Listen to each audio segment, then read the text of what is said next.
సన్నిధిలో మనలను తగ్గించుకొని ఎంతసేపు గడుపుతామో అంత మంచిగా దానికి తగిన ప్రతిఫలాన్ని దేవుడు అందిస్తాడు, అనుగ్రహించుగాక. నిజం పెట్టారా?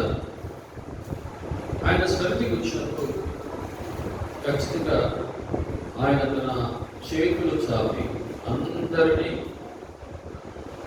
పట్టుకునేవాడు, అందరినీ ఆదరించేవాడు.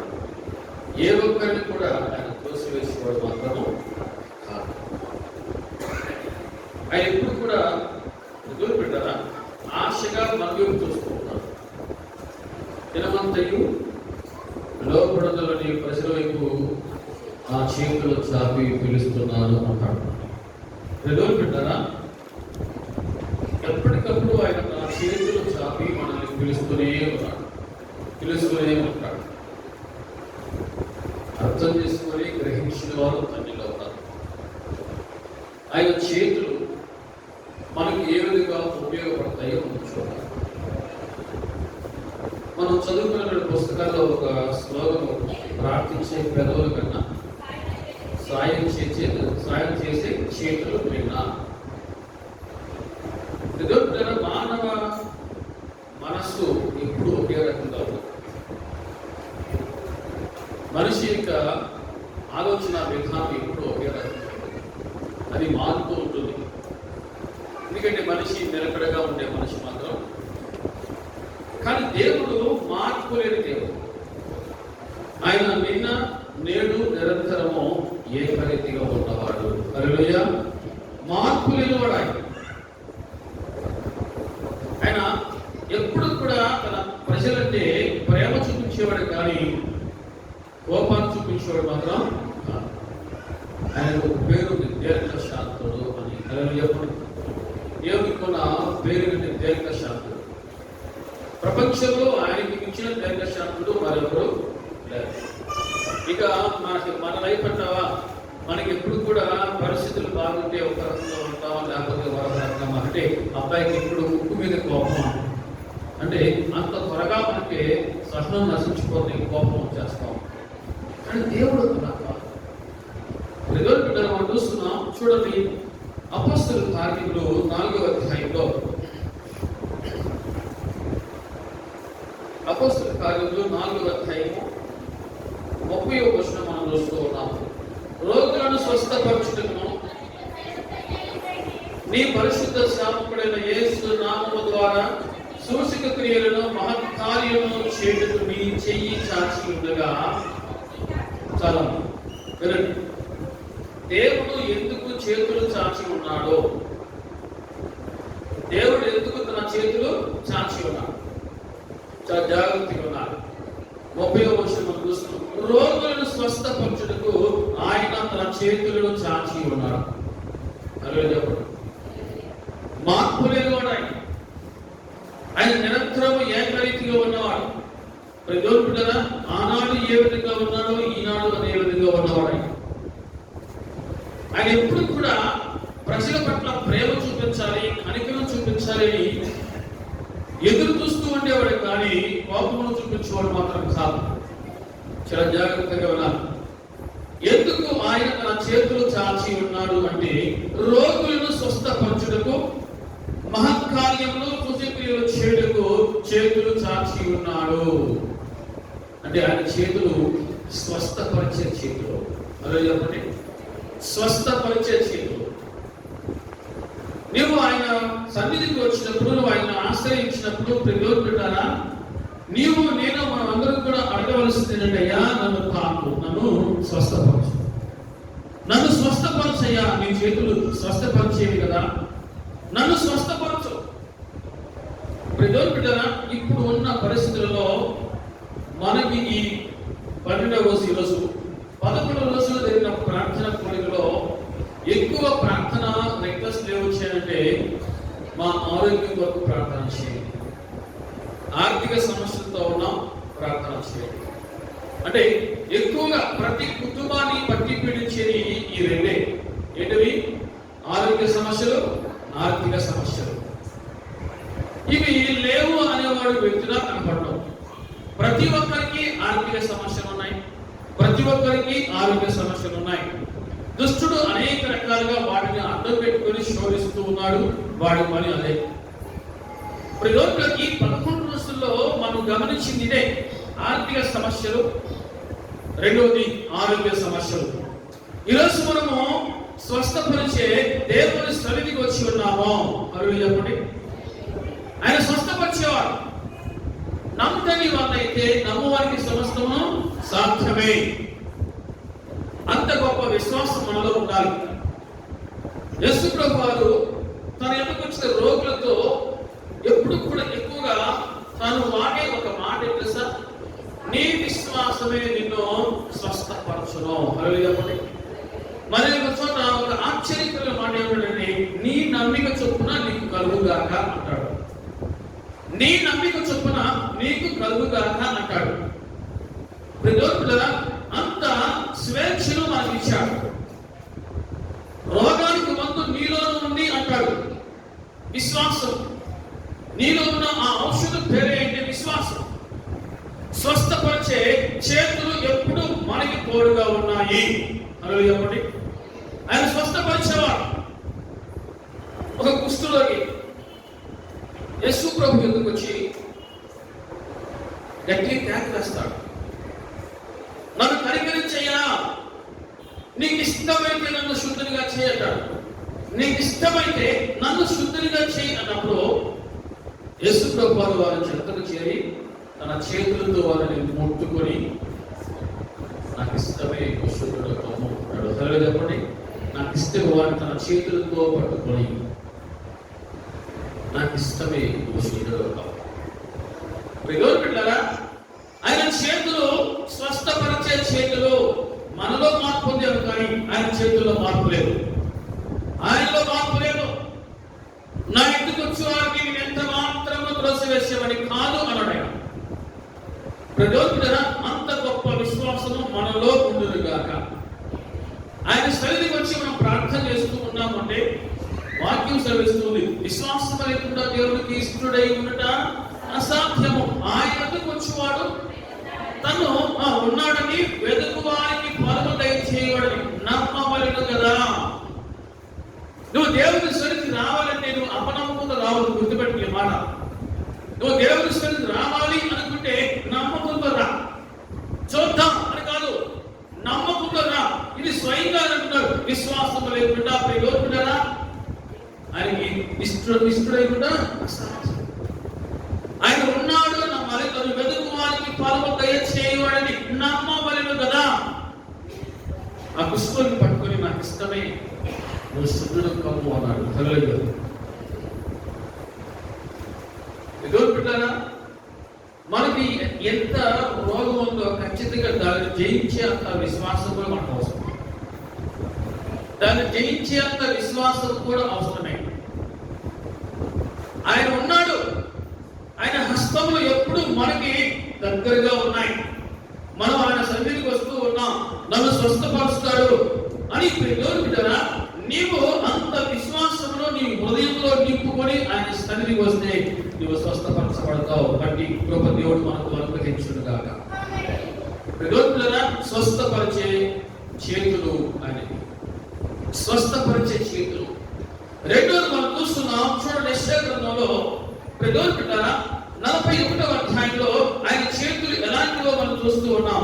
ఆయన చేతులు ఎలాంటివి అంటే 10వ వచనం మనం చూడండి. 41:10 నీవు నా దాసుడవనియు నేను నిన్ను ఉపేక్షింపక ఏర్పరచుకుంటున్ననియు నేను నీతో చెప్పి ఉన్నాను. నీకు తోడై ఉన్నాను, భయపడకుము. నేను నీ దేవుడనై ఉన్నాను, దిగులు పడకుము.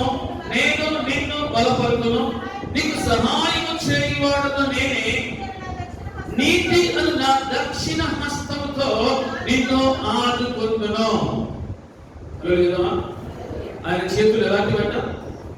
ఆదుకునే హస్తము. ఆదుకునే చేతులవి. త్రోసివేసే చేతులు కాదు, నెట్టివేసే చేతులు కాదు. ప్రతి మనం చూస్తున్నాం. నీతి అను నా దక్షిణ హస్తముతో నిన్ను ఆదుకొందును. అనేక సందర్భాల్లో మీకు మాట జ్ఞాపకం వేస్తూ ఉంటారు. మనిషి జీవితము ఎప్పుడూ ఒకే విధంగా ఉండదు. మనిషి జీవితం ఎప్పుడూ ఒకేలాగా ఉండదు. కొన్నిసార్లు ఆపత్కాలం కూడా వస్తుంది. బైబుల్ ఎప్పుడు కూడా ఆపత్కాలం రాదు అని చెప్పలా, శ్రమకాలం వస్తుంది. రాదు అని చెప్పలా, శ్రమకాలము వస్తుంది. మనిషికి ఆపత్కాలము వచ్చినప్పుడు ఏం కావాలి? ఆదుకునే హస్తం కావాలి. హల్లెలూయా. ఆపత్కాలం వచ్చినప్పుడు పిల్లరా అన్ని ప్రయత్నాలు విఫలమవుతూ ఉంటాయి. ఇక ఏమీ అర్థం కాని పరిస్థితి. ఇక చివరికి ఇక దేవుడే దిక్కు, మా ప్రయత్నం అంతా మేము చేశాం, దేవుడి దిక్కు అనుకునే పరిస్థితి వస్తాం. పిల్లరా మనము నమ్మిన దేవుడు ఎటువంటి వాడంటే, నీతిలను నా దక్షిణ హస్తంతో నిన్ను ఆదుకొందును. 50వ కీర్తనలో మనం చూస్తున్నాం. చూడండి, 50వ కీర్తనలో పిల్లరా 17వ వచనంలో, ఆపత్కాలమున నీవు నన్ను గురించి మొరపెట్టుము, నేను నిన్ను విడిపించెదను. 50వ అధ్యాయము 15వ వచనం. ఆపత్కాలమున నీవు నన్ను గురించి మొరపెట్టుము. ఆపత్కాలమున చాతకాని వారు కూర్చోవద్దు, ఏడ్చుకుంటూ అటుడి తిరగద్దు. ఏం చేయాలంట? నా దేవుడు నాకున్నాడు అని విశ్వాసంతో ఉండు. మొరపెట్టు. ఆపత్కాలమున నీవు నాకు మొరపెట్టుము, నేను నిన్ను విడిపించుదును, నీవు నన్ను మహిమపరచెదవు. హల్లెలూయా చెప్పండి. నేను నిన్ను విడిపించుదును. పిల్లరా గొప్ప వాగ్దానం, అగ్ని వాగ్దానము మన జీవితంలో నెరవేరును గాక. నన్ను గురించి మొరపెట్టుము. ఏ కాలమని? ఆపత్కాలం. బైబిల్లో శ్రమకాలం ఉంది, ఆపత్కాలం ఉంది, ఇబ్బందుల కాలం ఉంది, అనేక రకాల సందర్భాలు ఉన్నాయి బైబిల్లో కాలాలు. కానీ అన్ని కాలాలకు జవాబిచ్చే దేవుడు మనకున్నాడు. హల్లెలూయా. అన్ని కాలాలకు, అది ఆపత్కాలమా, శ్రమకాలమా, ఇబ్బంది కాలమా, వ్యాధి వచ్చిన కాలమా, మరణకాలమా, అది వాటెవరికీ God will answer our prayers. God is with us. దేవుడు మనకున్నాడు, మనతో ఉన్నాడు.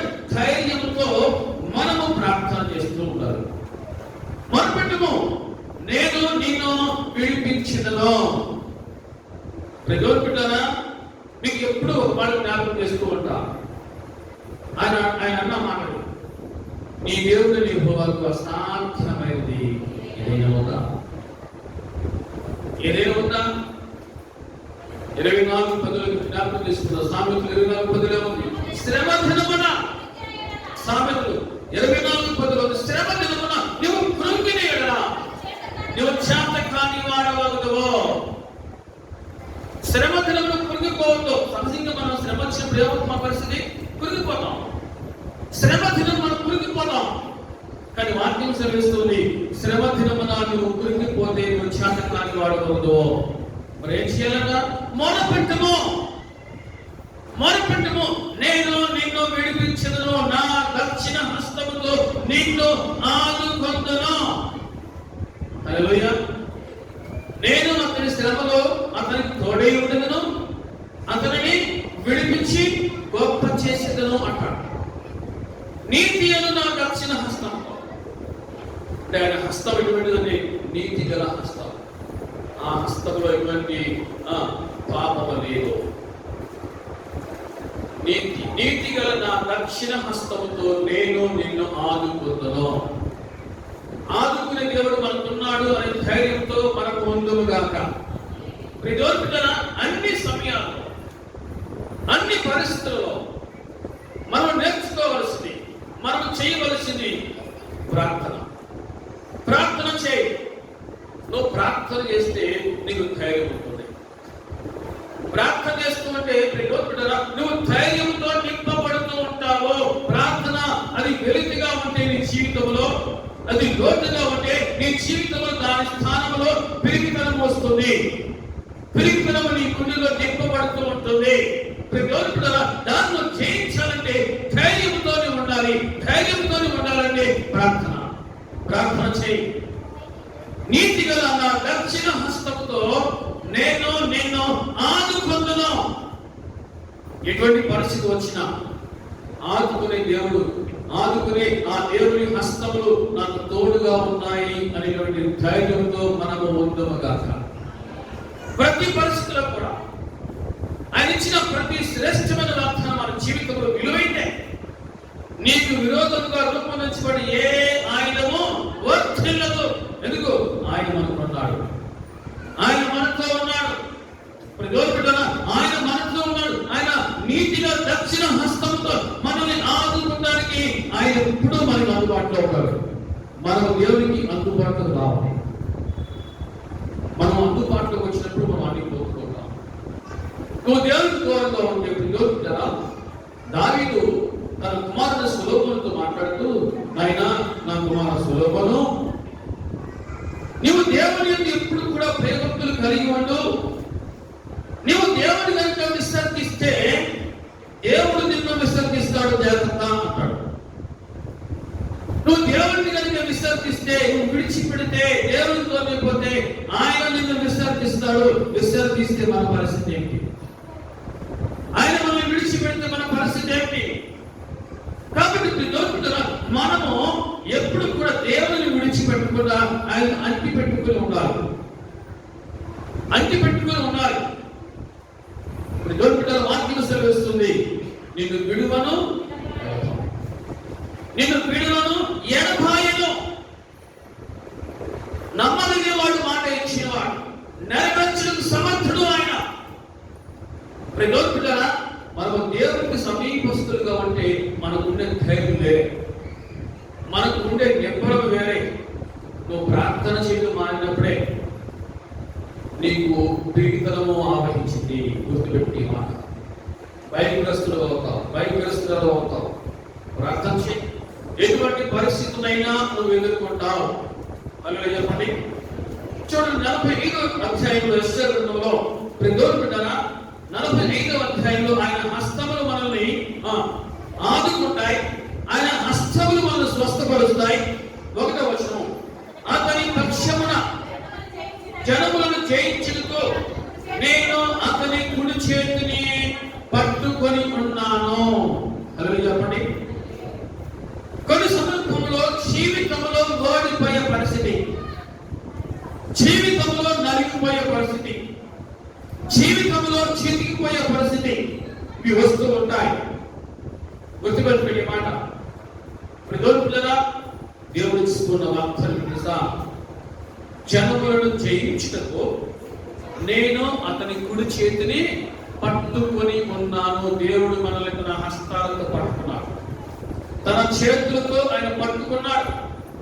ప్రజోత్తుల గుర్తుపెట్టుకుని ఆయన ఎవరిని పట్టుకుంటాడో వారికి జయించుటకు ఆయన మనల్ని పట్టుకుంటాడు. అలా చెప్పండి. జనములను జయించుటకు ఎటువంటి పరిస్థితి వచ్చినా దానిని జయించుటకు, ఎటువంటి భయం వచ్చినా దానిని జయించుటకు, ఎటువంటి ఇబ్బంది వచ్చినా దానిని జయించుటకు ప్రజోత్తులారా, దేవుడు నిన్ను పట్టుకొని ఉన్నాడు, నిన్ను గెలిపించుటకు. మర్చిపోని మాట. ఎప్పుడు కూడా గెలుపు నీకు సమీపంగా ఉంటుంది. తెలుసా? జయములు దేవుడు మనకు సమీపంగా ఉంటాడు కాబట్టి, ఆయన హస్తములు మనకు సమీపంగా ఉంటాయి కాబట్టి జయము మన సొంతం అవును కాక. గెలుపు ఎటువంటి సమస్య ఉన్నా సరే, గొలియాతు లాంటి పెద్ద సమస్య ఎదుర్కొన్నా సరే, చిన్న పిల్లడు దావీదు భయపడు. కారణం ఏంటి? తను నమ్మిన దేవుడు అంత గొప్పవాడు విశ్వసించాడు. ఎలా చెప్పండి? తను నమ్మిన దేవుడు అంత గొప్పవాడు అని సంపూర్ణంగా విశ్వసించాడు కాబట్టి విశ్వాసపు మాట మాట్లాడు. యుద్ధము యెహోవాదే. ఎలా చెప్పండి? యుద్ధము యెహోవాదే. మన ఎదుట మనకంటే పెద్ద సమస్య ఉండొచ్చు, పెద్ద భయం మనకంటే పెద్ద భయం మన ఎదుట ఉండొచ్చు, కానీ మనము సమస్యలో భయమును చూడకూడదు. మనలో ఉన్న దేవుని చూడాలి. మనల్ని పట్టుకొని నడిపిస్తున్న దేవుని చూడు. నీకు చేయము, నువ్వు గెలుస్తావు, నువ్వు ఓడిపో. గెలుపునిచ్చే దేవుడు ఆయన, జయమునిచ్చే గొప్ప దేవుడు. అట్టి గొప్ప జయము ప్రతి పరిస్థితి పైన దేవుడు మనకు అనుగ్రహించును గాక. ఆమేన్. మనల్ని పట్టుకున్న హస్తము చేయకునిస్తాయి, మనల్ని గెలుపునిస్తాయి, ముందు బాటలో నడిపిస్తూ ఉంటాయి, గెలుపు వరుసలో ముందు లెక్కలో మనం నిలబెడుతూ ఉంటాయి ఆయన హస్తములో. అందుకే ఎప్పుడు కూడా నేను ప్రార్థన చేసుకుంటూ ఉంటా, దేవా నన్ను ఎప్పుడు పట్టుకో, నన్ను పట్టుకో. ఈరోజు నువ్వు కూడా అటువంటి ప్రార్థన వచ్చి, అయ్యా నన్ను పట్టుకో, నా కుటుంబంలో సమస్యలపై నాకు జయం కావాలి, నా ఆర్థిక పరిస్థితిపై నాకు జయం కావాలి, ప్రతి పరిస్థితిలో కూడా, ప్రతి భయములో, ప్రతి సమస్యలో నాకు జయం కావాలంటే అయ్యా నువ్వు నన్ను పట్టుకోవాలి, నన్ను పట్టుకో అని నీవు కూడా అడుగు. ఇవంతాలు మన జీవితంలో నెరవేరునగా పట్టుకొని నడిపించే హస్తములు మనకు ఉన్నాయి. దేవుని హస్తములు మనల్ని పట్టుకొని నడిపిస్తూ ఉంటాయి. చెప్పండి, మనం దేనికి కూడా భయపడవలసిన అవసరం లేదు.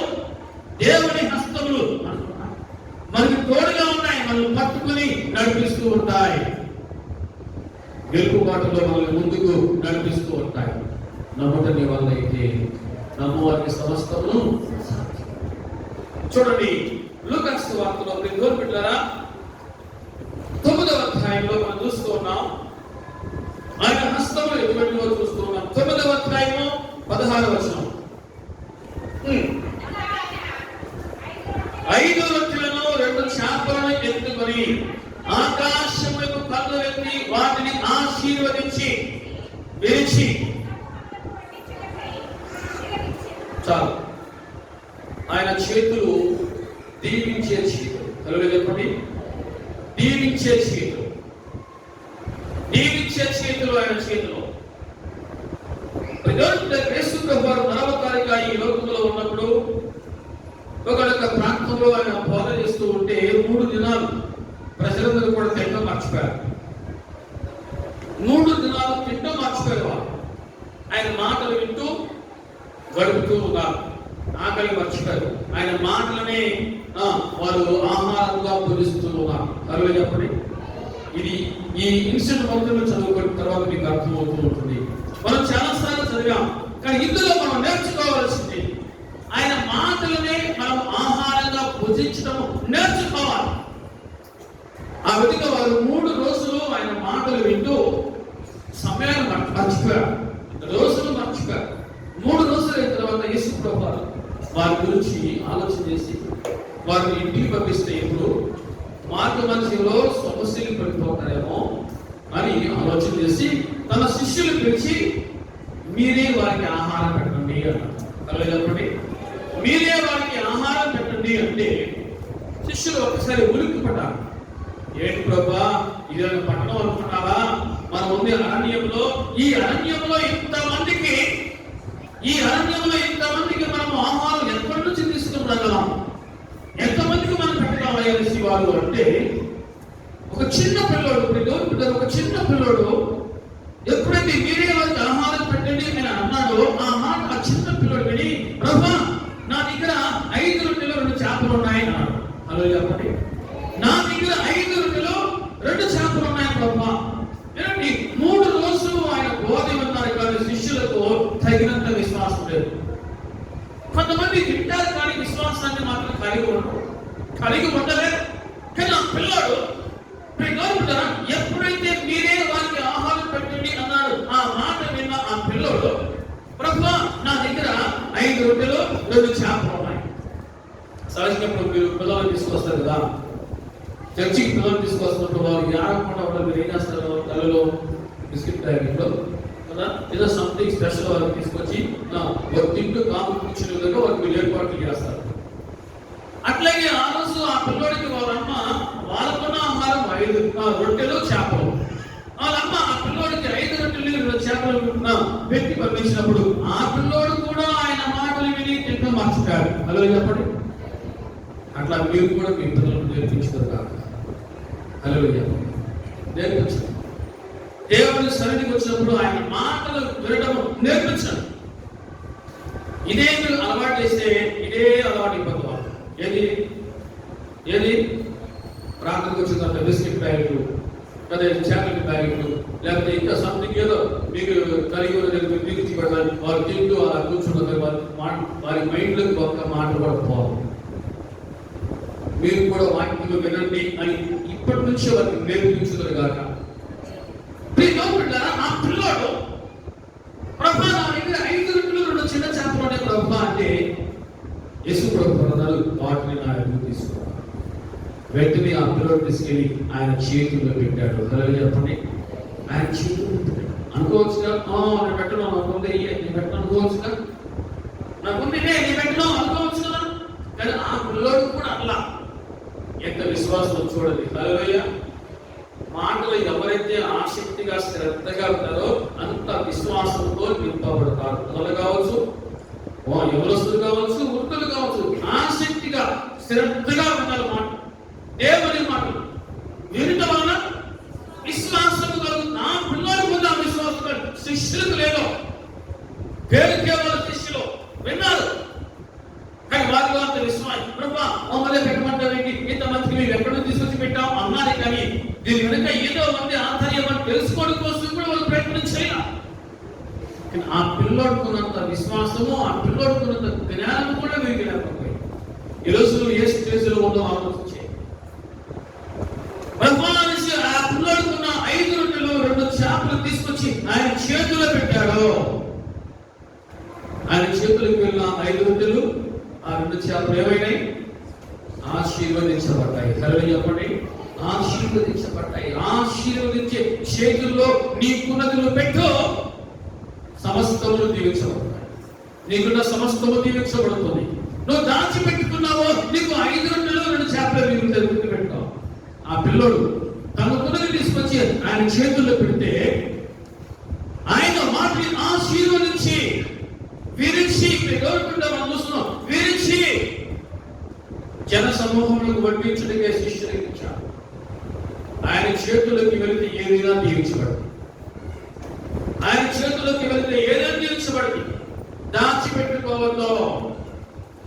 మనం ఏది కలిగి ఉన్నామో దేవుడు బిడ్డగా ఆయన చేతుల్లో మనం పెడితే ఆయన దానిని దీవిస్తాడు. చూస్తున్నాం, వారు తిని తృప్తి పొందిన తర్వాత మిగిలిన ముక్కలు 12 గంపలు. ఇటువంటి సమృద్ధి నీకు చూడాలంటే, ఇటువంటి సమృద్ధి నీకు కావాలి అంటే నువ్వు నేర్చుకో. ఖచ్చితంగా నీకు ఏదైతే ఉందో అది ఆయన చేతుల్లో పెట్టావు. నువ్వు వెనకడు చేసావు ప్రగోల్పిటారా వాక్యం సెలవిస్తూ ఉంది. ఉన్నవానికి కలిగిన వారికి ఇయ్యబడును, లేని వారికి ఉన్నది కూడా తీసివేయబడును. బైబిల్లో మాట ఎవరైనా ప్రగోల్పిటారా ఆయన చేతుల్లో పెట్టకుండా తమ చేతుల్లో దాచిపెట్టుకుంటే వాక్యం సెలవిస్తూ మత్తయి సువార్త 11వ అధ్యాయంలో పరిగెత్తు. మత్తయి సువార్త 11వ అధ్యాయంలో 11 చూద్దాం. పరలోక రాజ్య మర్మములు ఎరుగుట మీకు అనుగ్రహించబడి ఉన్నది కానీ వారికి అనుగ్రహించబడలేదు. కలిగిన వారికి ఇయ్యబడును, వారికి సమృద్ధి కలుగును, లేని వారికి కలిగినది వారి యొక్క నుండి తీసివేయబడును. ఎవరికి అవుతుంది? ఈనాడు చాలా మంది చర్చికి వచ్చి దేవుడి సన్నిధికి వచ్చాం, ప్రార్థన చేసుకుంటున్నాం అనుకున్న వారిలో కూడా ఇటువంటి దేవుని కనబడట్ల. కారణం తెలుసా? వారికి సమృద్ధి అంటే ఎవరు తెలియట్లా. కారణం అంటే ఉన్నది ఏదో ఆయన చేతుల్లో పెట్టలేకపోతా, దాచుకోవడం. ఇంకా ఆయన భాష చెప్పాలంటే దోచుకోవడం. వాక్యం సెలవిస్తుంది, దొంగిలించకూడదు అనేది దేవుని ఆజ్ఞ. దొంగిలించకూడదు అనేది దేవుని ఆజ్ఞ. దోపుతారా? మేము దొంగతనం చేయడం అనుకోవచ్చు, కానీ స్వయంగా ఆయన ఇంటిలోనే దేవుని బిడ్డలుగా ఉన్నవారు దొంగిలిస్తున్నారు అని బైబిల్ చెప్తాం. మనం చూస్తున్నాం, కలిగిన వారికి ఇయ్యబడును, వారికి సమృద్ధి కలుగును, లేని వారికి కలిగినది వాని యొక్క నుండి తీసివేయబడును. ఏమర్థమవుతుంది? అంటే ఆ 5 రొట్టెలు ఆ 2 చేపలు కనుక ఆ పిల్లోడు ఆయన చేతుల్లో పెట్టకపోతే ఆ 5 రొట్టెలు ఆ 2 చేపలు ప్రగోల్పిటారా 5 నిమిషాలు తినేసేవాడు అయిపోయాయి. కానీ ఆయన చేతులకు వచ్చిన తర్వాత అందరూ తినగా ఇంకా సమృద్ధి అక్కడ ఉంది. హల్లెలూయా. ఇంకా సమృద్ధి ఉంది. ఇంకా 12 గంపలు మిగిలాయి అంటారు. 12 గంపలు మామూలు విషయం కాదు. ప్రగోల్పిటారా దేవుని వాక్యం సెలవిస్తున్న మలాకి గ్రంథంలో 3వ అధ్యాయంలో మనం చూస్తున్నాం 8వ వచనంలో మలాకీ గ్రంథము 3వ అధ్యాయం 8వ వచనం. మానవుడు దేవుని యొక్క దొంగిలిన అయితే మీరు నా యొక్క దొంగిలితిరి. చూడండి, ఇది స్వయంగా దేవుడు మాట్లాడుతున్న మాట. మానవుడు దేవుని యొక్క దొంగిలిన దొంగతనం చేస్తారు. మేము దొంగలా కాపాడుతున్నాం కదా, మేము దొంగలా కాపాడుతున్నాం, మన దోషం వచ్చేస్తుంది. స్వయంగా దేవుడు అంటున్నాడు, మానవుడు దేవుని యొక్క దొంగిలిన అయితే మీరు నా యొక్క దొంగిలితిరి. దేని విషయంలో దేవా మేము నీ దగ్గర దొంగతనం చేస్తాం. దేని విషయంలో దొంగతనం చేస్తాం? ఎప్పుడు చేసినాం? 10వ భాగము ప్రతిష్ఠిత అర్పణలను ఈయక 10వ భాగమును ప్రతిష్ఠిత అర్పణలు ఈయక దొంగిలితిరి.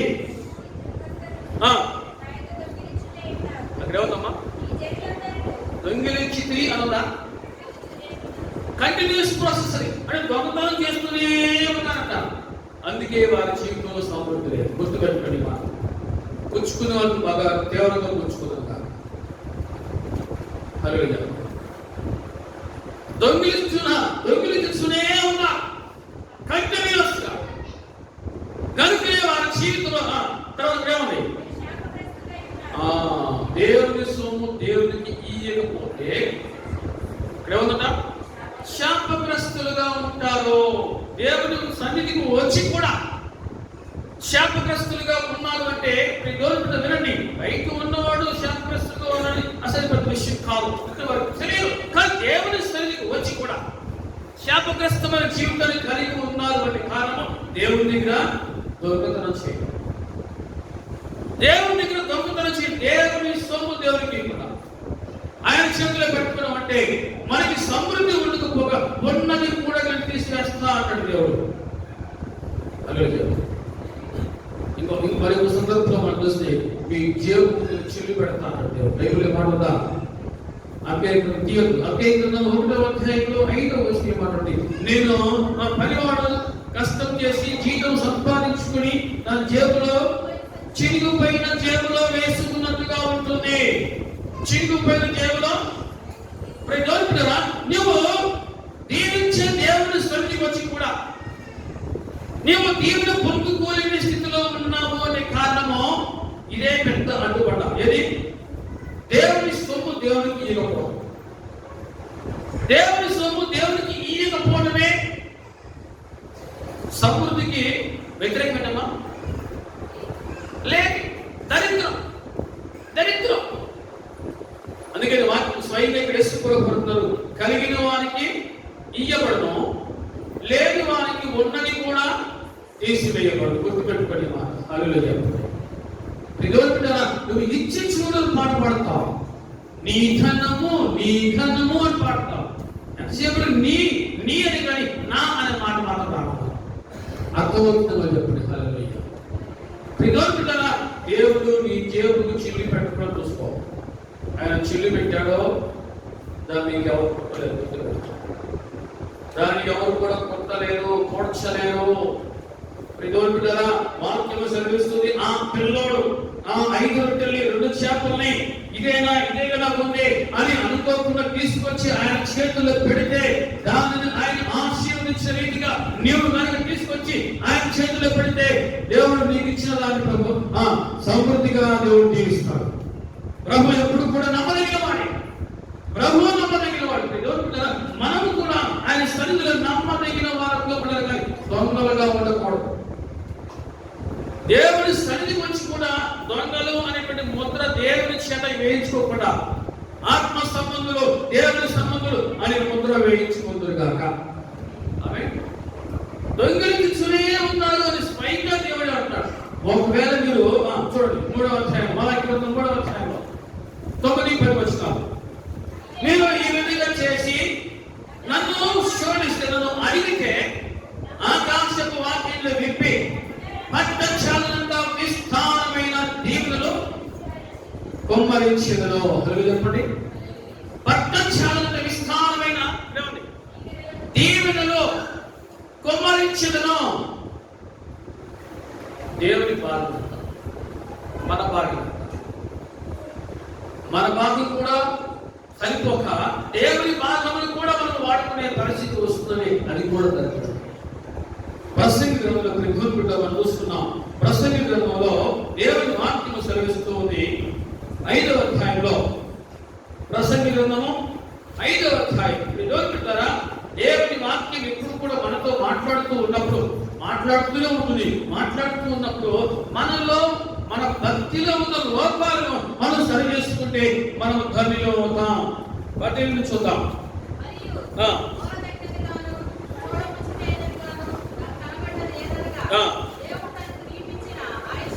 దేవుడు తనకు నియమించిన ఆయుష్కాల దినములన్నీ ఒకడు అన్నపానము పుచ్చుకొనొచ్చు, తన కష్టార్జితమంతటి వలన క్షేమముగా బ్రతుకుచుండుటయే ఇదియే వారికి భాగ్యము. దేవుడు ఒకరికి ధనమును ధాన్యమును సమృద్ధిని ఇచ్చి, అక్కడ ఏమవుతామా, దాని యందు తన భాగం ఎంత, దేవుని భాగం ఎంత, 90వ వంతు 90వ భాగము నీది, 10వ భాగము 90వ భాగము అనుభవించుటకు దేవుడు నీకు ఆయుష్కాలం ఇస్తాడు. అన్న పానములు పుచ్చుకోవడానికి, కష్టార్జితమందు సంతోషించుటకు దేవుడు నీకు వీలు కలుగజేస్తాడు. వినండి, తన భాగము దేవుని భాగమును అనుభవించుటకు మనుషుడు కరెక్ట్ కాదు. దేవుని భాగమును దేవునికి ఇచ్చినప్పుడు ఆయన అంటాడు, నేను దీవించదును, ఆకాశపు వాక్యంలో విప్పు, పట్టచరణత విస్తారమైన దీవెనలు కుమ్మరించదును. విస్తారమైన దీవెనలు ఆశీర్వదించే చేతుల ఎదుగు మనం వచ్చి సమృద్ధిని పొందుకోవాలి, కానీ లేమిని పొందుకోవాలి. లేమిని పొందుకో, సమృద్ధిని పొందుకోవడం కాక ఆ చిన్న పిల్లడు దొరుకుతారా ఆయన చేతులు పెడితే వాటిని ఆశీర్వదించి అందరూ తినగా ఇంకా మిగిలినట్టుగా మనం వస్తుంది. నీ కుటుంబంలో ఆ విధంగా సమృద్ధి ఉండదు కాక. హల్లెలూయా. దేవుడు సమృద్ధిని ఇచ్చిన కాక. హల్లెలూయా. సమృద్ధి అనేది గొప్ప దీవెనే. సమృద్ధి అనేది గొప్ప దీవెన. భక్తుడు దావీదు నా గిన్నె నిండి పొర్లుచున్నది అంటాడు. హల్లెలూయా. నా గిన్నె నిండి పొర్లుచున్నది అంటాడు. సమృద్ధి, నా గిన్నె నిండి పొర్లుచున్నది. అపస్సున పౌలుడు, మీరు అడుగు వాటి కంటే ఊహించు వాటి కంటే మరి ఎక్కువగా చేయగల శక్తిమంతుడు ఆయన. మీరు అడుగు వాటి కంటే ఊహించు వాటి కంటే, అయితే మీరు చేయవలసిందంటే మీకు కలిగి ఉన్నది ఏదో అది మీరు తీసుకొచ్చి ఆయన చేతుల్లో పెట్టండి. దీవించే హస్తాల్లో పెడితే అది దీవించి తిరిగి మళ్ళా మీకే ఇస్తాడు. మీ భాగం మీరు అనుభవించడానికి దేవుడు మీకు ఆయుష్కాలం ఇస్తాడు, ఆరోగ్యం ఇస్తాడు. దేవుడి భాగం అనుభవించాలంటే అది చాలా ప్రభుత్వం ప్రేమతో హెచ్చరిస్తున్నా. ఉన్న కలిగిన వానికే ఇవ్వడము, లేని వానికి ఉన్నది కూడా వాక్యం సెలవిస్తూ సామెతల గ్రంథంలో 11వ అధ్యాయంలో 24వ వచనంలో సామెతలు 11:24 మనం చూస్తున్నాం. వెదజల్లి అభివృద్ధి పొందువారు కలరు. ఇప్పుడు ఈ దినాల్లో ఎక్కువగా మనకి ఏమాట వినిపిస్తా ఉంది? అభివృద్ధి అనేటువంటి మాట ఎక్కువగా వినిపిస్తాం. దానికోసం మనిషి నిద్రాహారాలు మానేస్తున్నాడు, ఆహార విషయంలో కృషి చేస్తున్నాడు. కానీ అభివృద్ధి మనిషికి ఆవిడ దూరంలో ఉంటుంది, కానీ దగ్గరగా మాత్రం రావట్లా. దేవుని వాక్యం సెలవిస్తుంది, వెదజల్లి అభివృద్ధి పొందాలి. మీరు వెదజల్లండి. ఎక్కడ వెదజల్లాలి? దేవుడి దగ్గర వెదజల్లాలి, ఆయన ప్రోమలో వెదజల్లండి. అభివృద్ధి పొందుతారు. ఆయన చేతుల్లో పెట్టండి, మీరు అభివృద్ధి పొందుతారు. అది ఎంత చిన్నది వచ్చినా, ఎంత పెద్దది వచ్చినా సరే, అది ఏది వచ్చినా సరే, ముందు తీసుకొచ్చి దేవుడి చేతుల్లో పెట్టండి. నీ భాగములు అనుభవించడానికి దేవా నాకు ఆరోగ్యం దయచేయడం.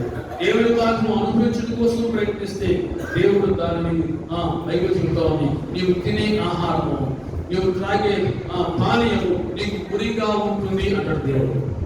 నువ్వు తినే ఆహారము, నువ్వు త్రాగే పానీయము నీకు గురిగా ఉంటుంది అంటాడు.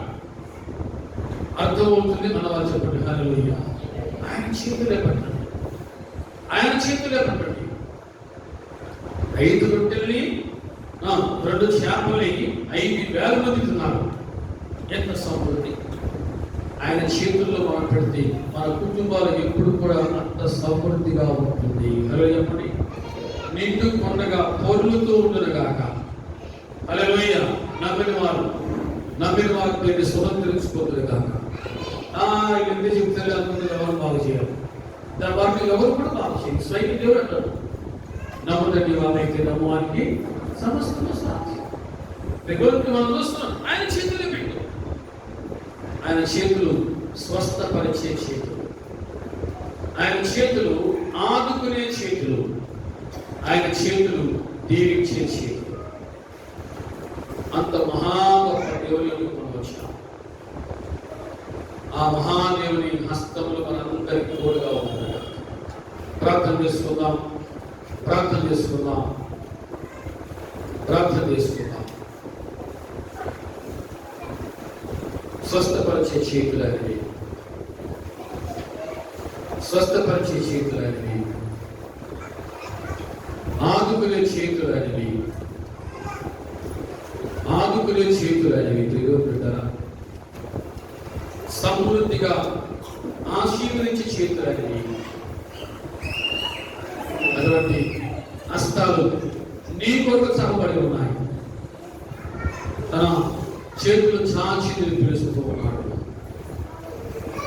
తన చేతులు చాచి పిలుస్తూ ఉన్నాడు. పెద్దోళ్ళు బిడ్డ చాలా జాగ్రత్తగా ఉండి చేతులు చాచి పిలుస్తూ ఉన్నాడు. ఈరోజు నువ్వు ఆ మహాదేవుని సన్నిధికి వచ్చి ఉన్నావు, జీవం గల దేవుని సన్నిధికి వచ్చి ఉన్నావు. దేవాలను స్వస్థపరిచయ్యా, దేవాలను ఆదుకో, దేవాలను దీవించు అడిగితే నిన్ను స్వస్థపరిచే దేవుడైనా, నిన్ను ఆదుకునే దేవుడైనా, నిన్ను దీవించే దేవుడైనా. పెద్దలు పెట్టారా, చాలా జాగ్రత్తగా ఆలోచించండి.